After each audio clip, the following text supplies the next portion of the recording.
Hello guys, life on ലാൻഡിൻ്റെ പുതിയ വീഡിയോയിലേക്ക് നിങ്ങൾക്ക് സ്വാഗതം. ഇന്ന് നമ്മളിവിടെ ഉണ്ടാക്കാൻ പോകുന്നത് സംഭാരം അഥവാ മോരും വെള്ളം. അതെങ്ങനെ ഉണ്ടാക്കാമെന്ന് നമുക്ക് കാണാം. അപ്പോൾ മോരും വെള്ളം എങ്ങനെ ഉണ്ടാക്കിയെടുക്കാം, അതിന് വേണ്ട ചേരുവകൾ എന്തൊക്കെയാണെന്ന് ഞാൻ പറഞ്ഞു തരാം. അപ്പോൾ നമുക്ക് ആദ്യം തന്നെ വേണ്ടത് കുറച്ച് കാന്താരി മുളകാണ്, പിന്നെ വേണ്ടത് കുറച്ച് ചെറിയുള്ളി, പിന്നെ കുറച്ച് ഇഞ്ചി, കുറച്ച് വെളുത്തുള്ളി, പിന്നെ കുറച്ച് കറിവേപ്പില, പിന്നെ വേണമെങ്കിൽ മാത്രം ചില തുളസി ആഡ് ചെയ്യുക. അപ്പോൾ ഇത് എത്ര പേർക്കാണെന്ന് വെച്ചാൽ ആ ഒരളവിൽ എടുക്കുക. എന്നിട്ട് നല്ല രീതി ഇടിച്ച് ചതച്ച് അരച്ചെടുക്കുക. എങ്കിലേ ഇതിൻ്റെ നീരെല്ലാം നല്ല രീതി ഇറങ്ങത്തുള്ളൂ. സത്തൊക്കെ നല്ല രീതി ഇറങ്ങണമെന്നുണ്ടെങ്കിൽ നല്ല രീതി ഇടിച്ച് ചതയ്ക്കണം. എങ്കിൽ നമുക്ക് നല്ലൊരു ഫ്ലേവർ കിട്ടും.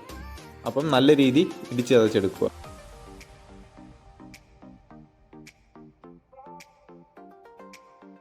അപ്പോൾ ഇനി നമ്മൾ ചെയ്യേണ്ട, അത്യാവശ്യം നല്ല കട്ടിത്തൈര് എടുക്കുക. അത് നമുക്ക് മിക്സിയിൽ അടിച്ചെടുക്കാം. ഞാനിവിടെ മിക്സിയിൽ അടിക്കുന്നില്ല, നേരിട്ട് വെള്ളം ആഡ് ചെയ്ത് ഇളക്കുന്നതേ ഉള്ളൂ.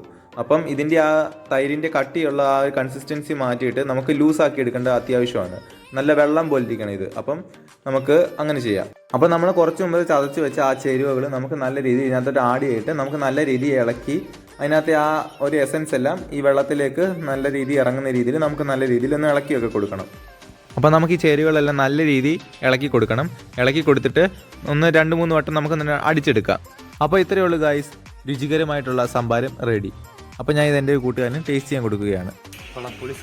അപ്പോൾ എല്ലാവരും ഈ റെസിപ്പി വീട്ടിൽ ട്രൈ ചെയ്ത് നോക്കണം. എന്നിട്ട് നിങ്ങളുടെ അഭിപ്രായങ്ങൾ കമൻറ്റ് ബോക്സിൽ രേഖപ്പെടുത്തണം.